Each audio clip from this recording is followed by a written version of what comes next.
Hi, this is Meredith Lego. Good afternoon. I am doing a YouTube channel and series of videos on the entire concept of Ascension science. And many of my teachings come through a connection with an ascended master named Hilarion, who I've been able to connect with through quantum entanglement. And during meditation or after meditation, I usually go and ask him a series of questions in a Q&A format, and it's on various topics around Ascension. I encourage you, if you haven't watched the channel yet, to start at the very beginning, because many of the lessons build in understanding, and the ones at the beginning, for example, set the foundation to set up principles for a higher level order or lessons. So right now I'm working on several videos that get into the concept of how we plan our lessons in life, how free will choice enters into the equation as we're going through the life, either choosing to enact some of those lessons or choosing to go down a different direction. And in this particular teaching that I had, the question that I asked Hilarion is, what are the important symbols in everyday life that helps with ascension to which a being should pay attention to? So for example, by then I had either learned and or experienced the fact that our guides and or our higher self can actually give us some symbols and or synchronicities in life to stand as either a wake-up calls and or bring to our attention certain things that are going on. Obviously, as I've stated and as Hilarion has stated in some of the previous teachings, the most important thing is listen ultimately to your heart, to your gut, because your higher self very much speaks to you through your feelings, and that is the most important path in learning to know yourself, is staying true to yourself.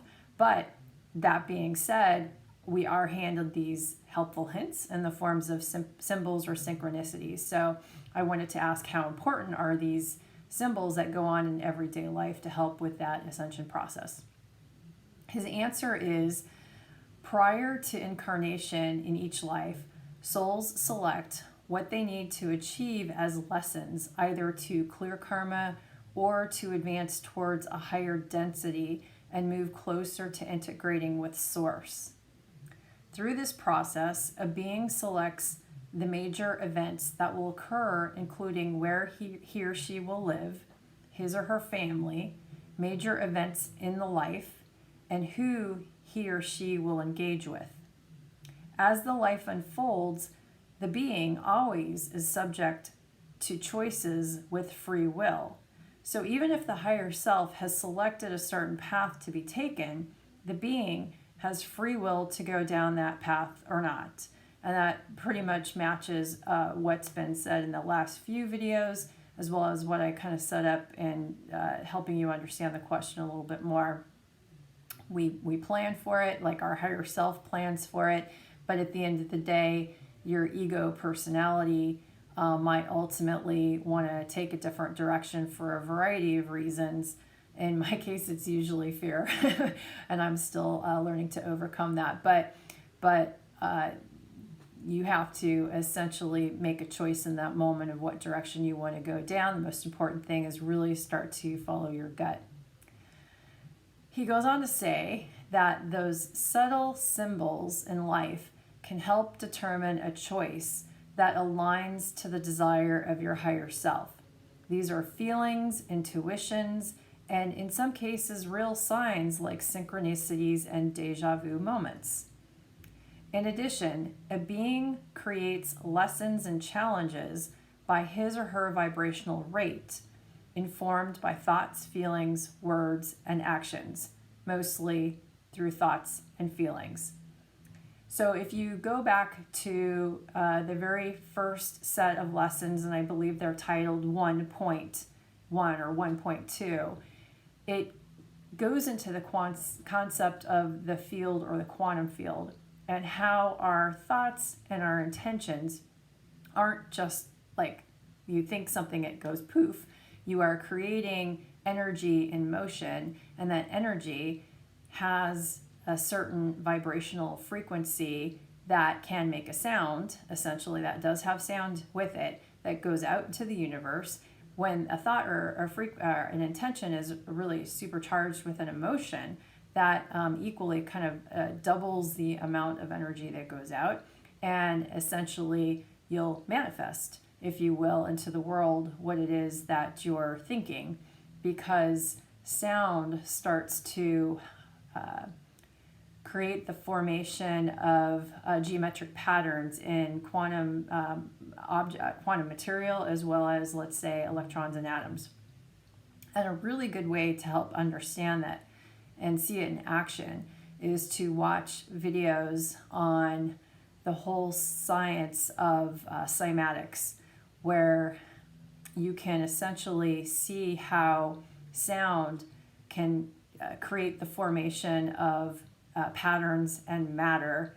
In particular, many people who do this use what's called a Chladni plate or a Chladni plate to do that. So I encourage you to check those videos out on your own to help you see how that works practically. So he's saying again, while we have lessons that our higher self wants to accomplish, in the moment, we're also creating lessons and challenges for ourselves simply through our vibrational rate, informed by thoughts, feelings, words, and actions. Because when you put a thought or a feeling out there into the world, you're going to get something returned back to you matching the vibrational state that you're currently in. And that gets into the whole other lesson on mirroring, which I think is in the 2.0 series of my videos. So they're a really good way or indication of helping you understand what truly is inside of you, because it will be mirrored back to you in a very real, tangible way. The being puts out into the universe an intention.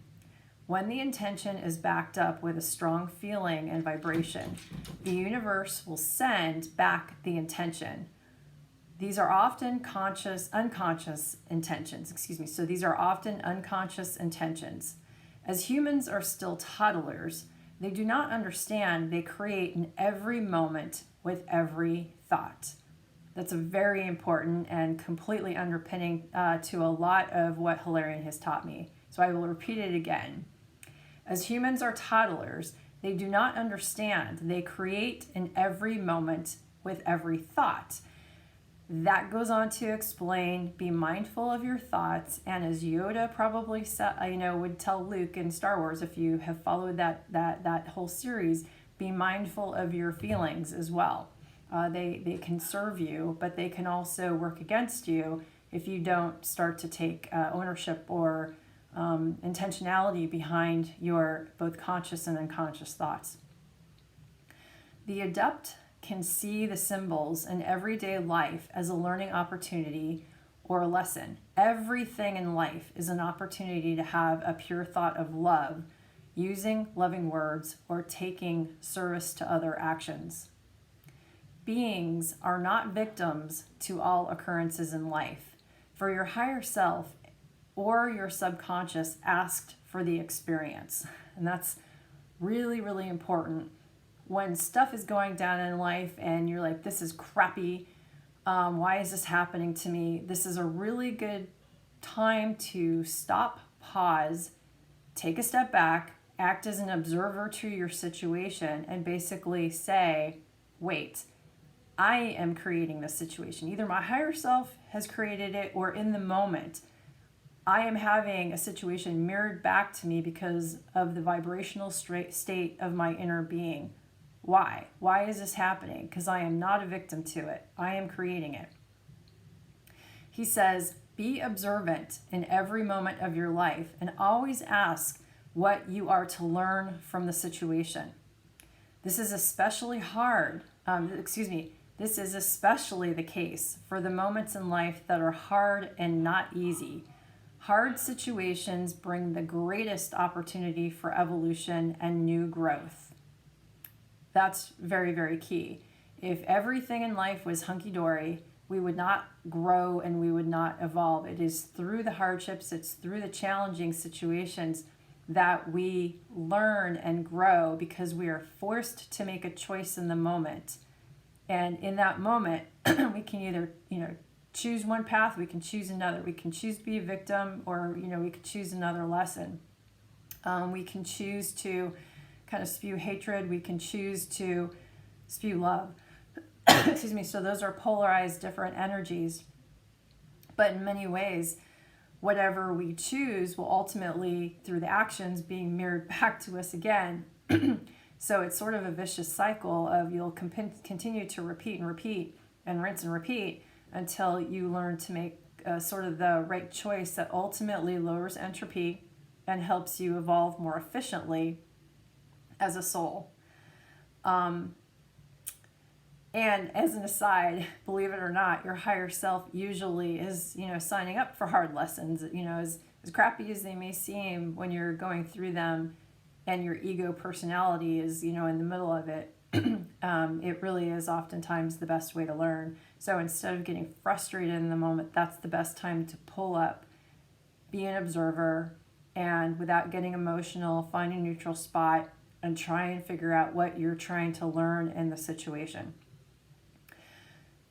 Hilarion goes on to say that when faced with a difficult situation, a being has two choices: be a victim and blame others for all the problems, or be accountable and assess why the situation occurred in the first place and what opportunity it presents for learning, what choices are offered of how to feel, speak, and act. And I think that's very important. That's hard to do because oftentimes these situations come up and they can be highly emotional. And so that is why it's so important to learn how to find that neutral point or that center point in the heart and learn to breathe through it. All is well, Chela. And again, Chela is just a word or term that he and other ascended masters used to mean spiritual student. This was a good question and the purpose for which you can provide great value to humanity. So that was a nice kind of add-on at the end. So hopefully me sharing with you has provided you some value.